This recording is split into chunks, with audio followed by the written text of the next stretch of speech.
Hits one high. Hits it deep. It is out of here. 7:56. Bond stands alone. When they're done correctly, a great home run call can be one of the most fun and exciting parts about watching or listening to a game on TV or radio. And the most talented broadcasters in the game on both mediums are able to excite even the laziest of couch potatoes with just the use of their voice. But sometimes as a broadcaster, it can be difficult to make your home run calls stand out amongst the rest. After all, in a typical Major League season, MLB players are going to hit about 3,000 home runs, which is already a lot of home run calls. But when you take into account the home and away broadcasts on both TV and radio, that's at least 4 vantage points on every single home run, meaning that every home run call that a broadcaster makes is just one in over 12,000 that are going to be made over the course of an MLB season. So of course, the question becomes for both broadcasters and aspiring broadcasters alike, what makes a great home run call? And why do some broadcasters stand out amongst their contemporaries in this regard? Of course, a lot of it has to do with being in the right moment. After all, we tend to remember things like walk-off home runs, go-ahead home runs, and of course, record-breaking home runs. But even in this regard, there's a certain talent, a certain finesse that broadcasters need to have in order to perfectly encapsulate a moment.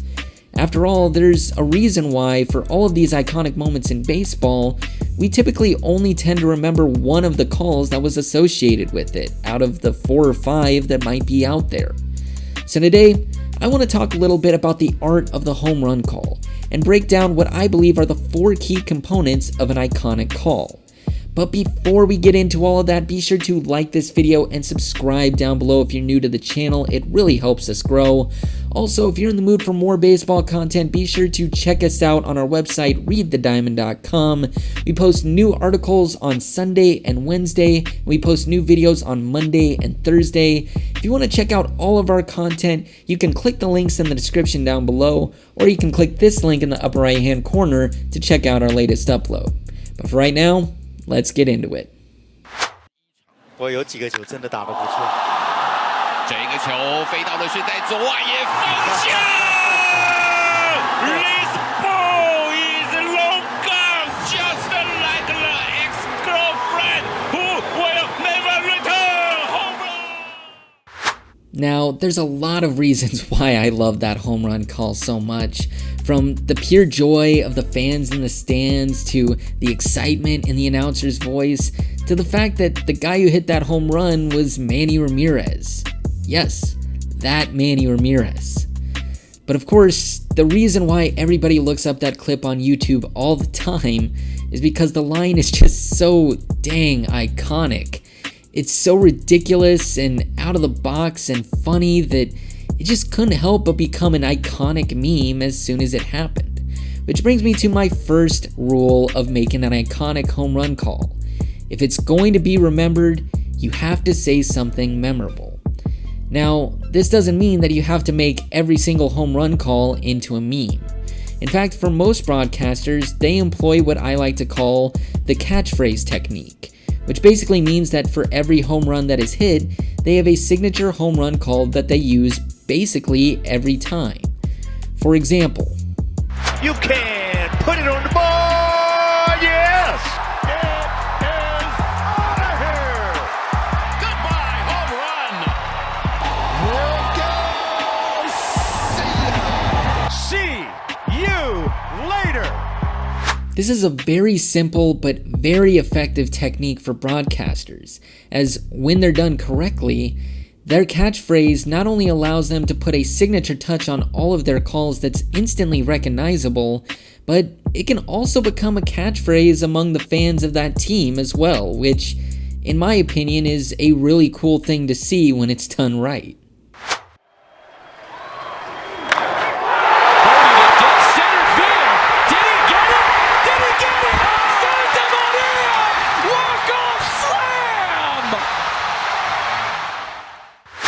For the better part of the last 2 decades, Matt Vasgersian has established himself as one of the premier voices in baseball.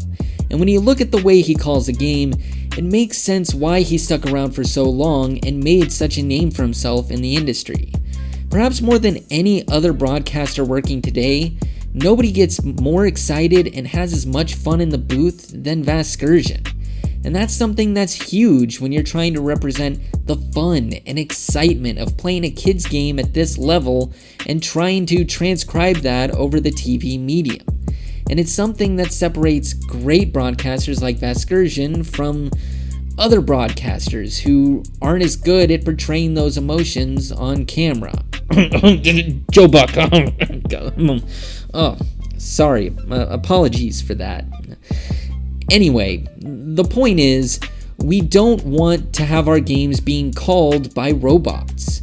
We want somebody on the mic who can match the level of emotion, the fun and excitement of a huge go-ahead home run late in the baseball game.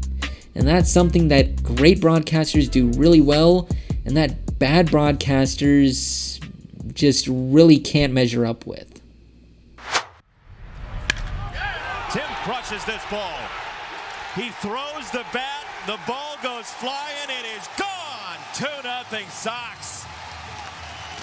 The ball was majestic. The bat was a javelin. And the Sox lead. If I had to pick one favorite broadcaster in all of baseball right now, I'd probably have to go with Jason Benetti of the Chicago White Sox. Everything about his game behind the mic is fantastic. But where he really separates himself from the pack, in my opinion, is his expert ability to pace out his broadcasts. He knows exactly what to say, how to say it, when to say it, and just how much of a pause he needs in between each phrase. A skill that allows him to effortlessly glide between describing what's going on in the field, talking about a promo of some sort, and bantering with his color man. It's truly a special skill for a broadcaster to have, and it's something that really comes through in his home run calls, particularly the one that we just watched. Not only is he able to completely describe the entirety of the scene unfolding around him in vivid detail, but he's also able to do it in a way that's so expertly paced and so natural that it almost seems scripted. He's truly a special announcer in that regard because of his insane skill at pacing the game. It's something that really separates the good announcers from the great ones.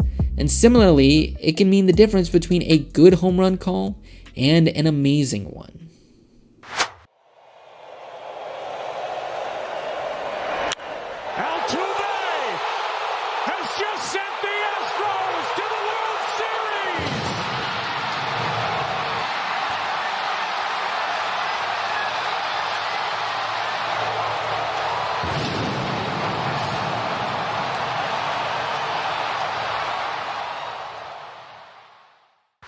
Now, I know I said some bad things about Joe Buck's commentating style earlier in this episode, and frankly, I do still stand by it. But there is one thing that I think he does better than most broadcasters in the game right now, and that is knowing the moment.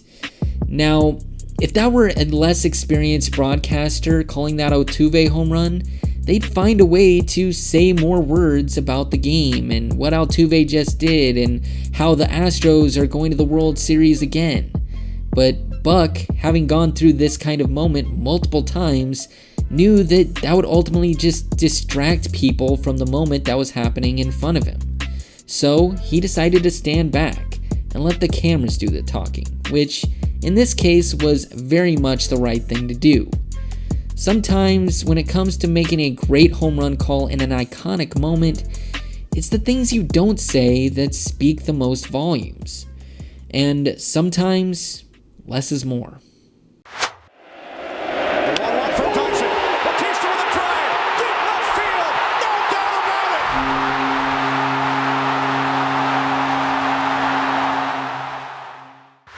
At the end of the day, home runs are always going to be the most exciting part of a baseball game. And by calling these home runs, these announcers have a huge opportunity to not only put their own personal spin on the game, but also drive home the fun and excitement of baseball to an audience of thousands and possibly millions watching and listening at home. So I hope this video really gives you some insight as to what all goes into a great home run call and how important these great home run calls are to creating iconic baseball moments, the kind that we all know and love. But for now, I have to turn things over to you. What is the best home run call that you remember? Let me know in the comment section down below. But anyway, y'all, that's going to do it for this edition of the baseball vlog. I hope you enjoyed today's video. If you did, be sure to like this video and subscribe down below if you're new. It really helps us grow as a new YouTube channel.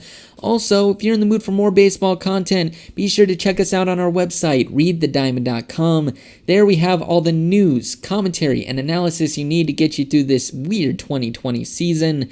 And finally, if you want to stay up to date with everything that we do, including whenever we post new videos and new articles, be sure to follow us on our social media pages at The Diamond US on Facebook, Twitter, and Instagram. Links to those pages, as well as all of the links to all of our content, are in the description down below. A new episode of Around the Horn is coming on Monday, but until then, I hope you have a great weekend out there. Thank you for watching, and I'll see you next time.